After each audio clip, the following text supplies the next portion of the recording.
JK was believed to be in severe danger recently after a stalker attack. And we have the label talking about this. We have JK's home being talked about and broken into, as well as a stalker being arrested. So Dumplings is Dave Desai. Let's get into it.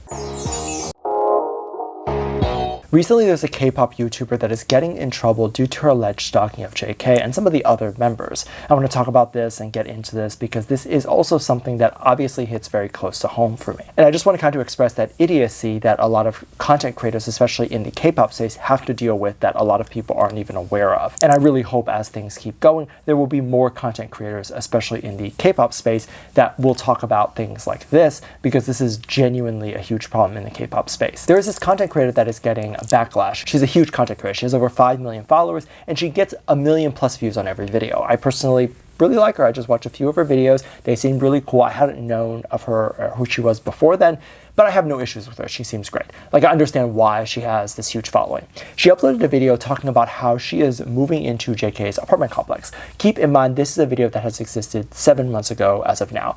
It has over 3 million plus views. People are still talking about it and they're bringing it up constantly.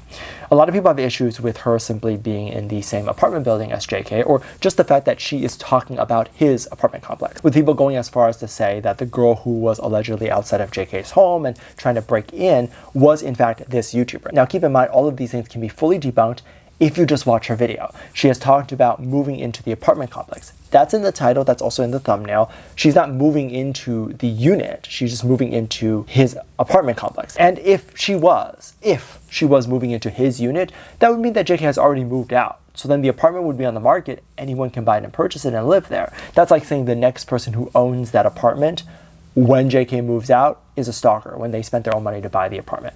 Also, if JK had moved out and she had purchased that unit in the apartment building, then she's being respectful. She waited for JK to leave and then purchased a unit or his unit in the apartment complex, which also is not where he lives anymore. So even if she decided to give more information about it and talk about the address of the building, she's doxing herself, not him. So that's fine too if she wants to do that, right? He doesn't live there anymore. The video also talks about how she's moving into the apartment complex while the alleged stalker was outside of JK's home, that whole situation, outside of his new mansion house that he was building. The video also is getting talked about how when she moved into the apartment complex, that this girl is the same girl that was the stalker outside of JK's home or his new mansion that he was building. So that's a crazy assumption to think of based off of no information. And again, all of these things can be easily debunked if they just simply watch the video. But instead, there's this mass chain of people saying that they're going to report this page and report it specifically to HYBE. I don't think people understand how many viewers is 5 million. 5 million plus, and then having 1 million plus views on every single video is literally every time that person goes out on the street, they're going to get recognized. 5 million followers on YouTube is enough to be mobbed every time they go outside, maybe once in a while, not every time. Millions of views on each video and potentially tens of millions of views per month is also potential sponsor deals and money that you make through each video. They'll potentially make hundreds of thousands of dollars every month that she could be making. She likely has a team of people that are working for her. Maybe, allegedly. She might have a small team. It might just be an editor if she even has one, or it might be someone who is a legal person reviewing all the documents and brand deals and stuff that she might be getting. This is an entire company, and for tax purposes, you might even have a corporation with her name next to it. Do you think she's going to do something like this? Risk the amount of money that she's making every month to just end her career, like by stalking someone. Her team that is relying on her for a living, those people are just watching her stalk JK in his apartment. Do you think that her lawyer is probably going to say, yeah, this is a great idea, continue doing this? Do you think that she would post videos without a lawyer or someone looking it over? There's a chance that there are people who are watching her content to make sure things are aligned perfectly. I don't think people understand how big a lot of these YouTubers can get and how big their team is. I am someone who has attorneys, like someone who I can just call if I need someone to look over a legal document, let alone someone who's 50,000 times bigger than me. They probably have a lawyer on salary. Some of these comments are genuinely so stupid because they don't really realize how big someone is, and you can tell by just looking at the numbers. Do you think she would be so dumb to post a video of her doing a crime for 3 million people to watch and it's still up 7 months later? Like, you have to be really dumb to think that someone who is this famous and successful would just post a crime. I cannot say this enough, how idiotic these people are, and I really hope that one day they realize how stupid their comments are, and when they look back a few years later, they can see that. Now, instead of talking about something that I actually believe is a big issue, it seems like more people were talking about this YouTuber then they were talking about the fact that airport staff was being arrested or looked into for something that they allegedly did. Apparently, it was believed that this particular staff actually ended up selling or leaking personal information from a celebrity. So even though a lot of celebrities will have pretty much everything taken care of for them, they stop at in line to get their tickets when they're going on an airport, and they go through that whole process just like we do. I actually don't think that they fully need to do all of that. I think a lot of that is just because they want to seem more relatable. I'm quite honestly not sure, because being there in front of the desk and having to wait for someone to finish printing the ticket and all that stuff puts the celebrity at risk, right? So I don't know why, but I feel like it's done strategically as a marketing move to make it seem like they're more relatable. That's just my opinion. I don't know if it's actually true or not, whatever. But I believe it was the day of, or perhaps even after check-in, that this particular airport staff decided to text maybe a group chat full of stalkers and let them know that the particular celebrity that they might be interested in was going to be on such and such flight. Apparently, it was believed that JK and several of the other K-pop stars that exist in K-pop have had a moment where someone would sneak onto the plane or buy tickets to that particular flight after the airport staff tells them which flight it is, and sit next to JK or whatever celebrity on the plane and later attempt to initiate physical contact. This is absolutely horrifying, right? Knowing that someone next to you could attempt to have an altercation with you, whether that's a physical altercation, like a violent one, or one that is a little bit more sexual in nature, both of these would obviously be very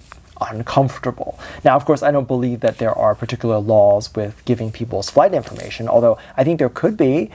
But I believe this would fall under stalking, and stalking is definitely illegal. So if you're helping mitigate stalking, or you're the one that's actually doing it, then I'm sure you're going to face severe punishment. The label recently put out a statement to talk about this and all of the stuff that's happening, and specifically talked about how they will be not giving any leniency to any person that they find that are actively collecting information, and they're online trying to get all that information. And anyone who they see that's physically contacting BTS or hurting BTS in any way, they're obviously going to get punished.